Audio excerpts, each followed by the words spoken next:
Sir ये जो आपने विज्ञापन किया उसका उद्देश्य क्या था और कब से किया आपने? मैं राजन सिंह सूर्यवंशी, संस्थापक राष्ट्रीय अध्यक्ष भारतीय जनता समाज पार्टी और संयुक्त निवेशक मोर्चा का एक सदस्य।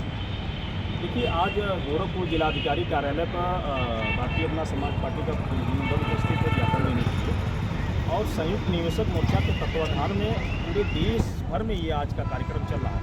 आज 26 फरवरी को दिल्ली में जंतर मंतर पर बड़ा आंदोलन और धरना का कार्यक्रम था, लेकिन वहाँ के किसान आंदोलन को देखते हुए प्रोग्राम रद्द करके पूरे देश भर में सभी प्रदेशों में और सभी जिला मुख्यालय पर ये कार्यक्रम ज्ञापन के माध्यम से देश के प्रधानमंत्री और राष्ट्रपति महोदया को देने का काम किया।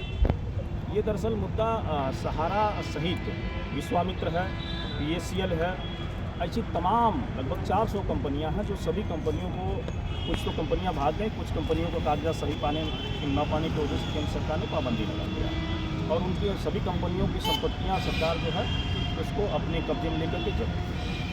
अब सवाल उठता है कि इन गरीबों का जो 13 करोड़ लोग देश में पैसा इन कंपनियों में जमा किए हैं, विभिन्न कंपनियों में, अभी इधर कैमरा दिखाने का काम करें, ये महिला हैं प्रीति सिंह हैं, इनको जो है लोगों का पैसा इन कंपनियों में इन्होंने जमा कराया था।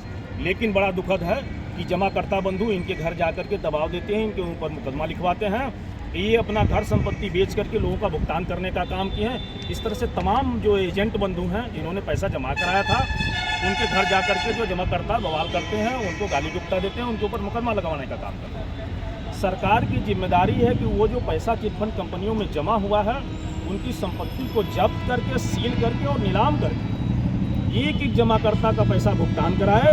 और सरकार अगर भुगतान नहीं कराती है तो मैं यहाँ से पूरे देश के कोने में आवाज़ जा रही है कि सरकार को हम लोग मतदान नहीं देंगे, मतदान का बहिष्कार करने का काम करेंगे।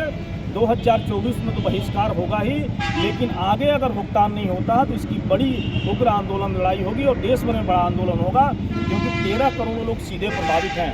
कहीं न कहीं से ये आंदोलन 2017 से चल रहा है और बहुत बड़ा लाखों की भीड़ के साथ आंदोलन हुआ है। फिर भी ये देश की सरकार जो कहती है मैं राष्ट्रवादी विचारधारा का हूँ, मैं देश की गरीबों और मजलूमों किसानों का हितैषी हूँ, इसका दोहरा चरित्र देखने को मिलता है कि 13 करोड़ लोग 2017 से आंदोलन कर रहे हैं और लाखों लोग नहीं लेकिन हजारों लोग तो आत्महत्या कर ही चुके हैं, फिर भी सरकार के ऊपर जू नहीं रेंगता है, एक पैसा भुगतान नहीं होता है। पोर्टल के नाम पर छलावा किया जाता है। पोर्टल पर जब लोग पहुंचते हैं, लॉग ऑन करते हैं, तो कभी पोर्टल खुलता ही नहीं है, खुलता है तो दस्तावेज़ों के जांच में कमियां बताई जाती हैं।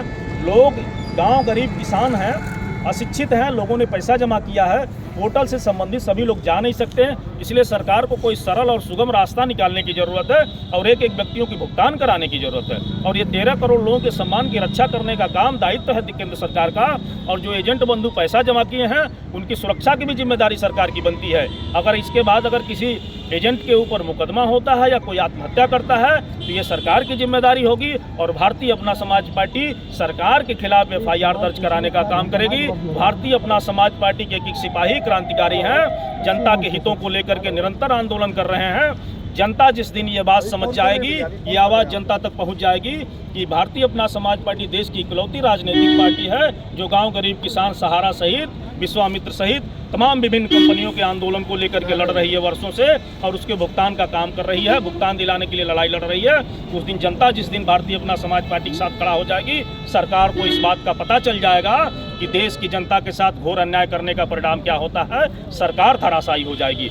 इस तरह से लगातार ये आंदोलन पूरे देश में चल रहा है। जी।